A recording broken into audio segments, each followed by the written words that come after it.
tentang Adam Smith, serta bagaimana penerapan dalam kehidupan nyata di pasar tradisional. Sebelumnya, perkenalkan nama saya Rana Zakia. Saya Ini Mayati. Saya Rana Suci Nurliati. Berikut adalah videonya. Ilmu ekonomi adalah ilmu yang mempelajari bagaimana manusia memenuhi kebutuhan hidup yang tak terbatas dengan sumber daya yang terbatas. Sejak zaman kuno, manusia telah melakukan kegiatan ekonomi, mulai dari barter, yaitu sistem tukar-menukar barang, hingga perdagangan yang lebih kompleks. Seiring waktu, muncul berbagai pemikiran dari para tokoh besar. Mereka mencoba menjelaskan bagaimana cara terbaik untuk mengatur kegiatan ekonomi agar masyarakat dapat mencapai kesejahteraan. Salah satu tokoh yang sangat berpengaruh dalam sejarah ekonomi adalah Adam Smith, seorang filsuf asal Skotlandia yang hidup pada abad ke-18. Ia dikenal sebagai bapak ekonomi modern. Karyanya yang paling terkenal berjudul The Wealth of Nations yang diterbitkan pada tahun 1776. Nah, dalam buku tersebut, Adam Smith menjelaskan bahwa kegiatan ekonomi sebaiknya dibiarkan berjalan secara bebas, tanpa terlalu banyak campur tangan pemerintah. Ia sangat percaya bahwa jika setiap individu berusaha mengejar kepentingannya sendiri, maka secara tidak langsung ia juga akan memberikan manfaat bagi orang lain dan masyarakat luas. Contohnya, seorang pedagang yang ingin mencari keuntungan dengan menjual barang tentu harus menyediakan barang yang bagus dan harga yang sesuai, sehingga pembeli merasa puas. Dari sini, kepentingan pribadi justru menciptakan kebaikan bersama. Lalu, salah satu konsep paling terkenal dari Adam Smith adalah invisible hand atau tangan tak terlihat. Konsep ini menggambarkan bahwa pasar memiliki mekanisme alami yang mampu mengatur dirinya sendiri.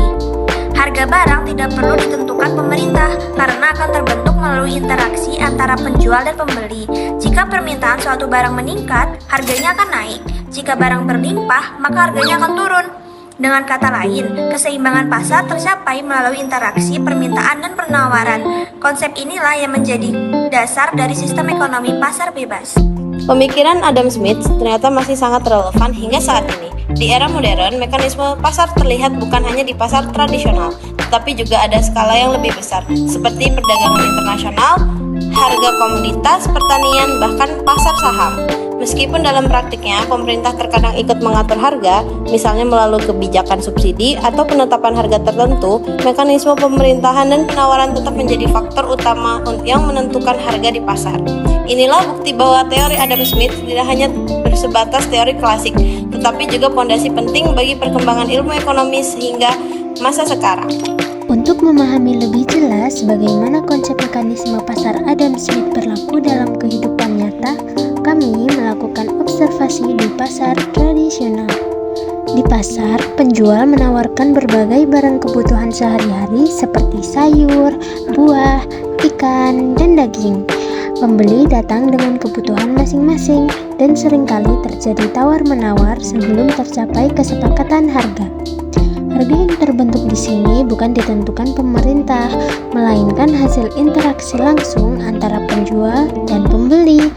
Inilah gambaran nyata bagaimana teori mekanisme pasar Adam Smith diterapkan dalam aktivitas sehari-hari. Harganya nggak khusus dari pemerintah juga. Ini stabil dari petani menentukan harga, kadang murah, kadang mahal. Saya kan ngambilnya bukan dari petani, dari pedagang langsung. Dari hasil observasi ini, kita bisa melihat bahwa teori Adam Smith tentang mekanisme pasar masih berlaku hingga saat ini.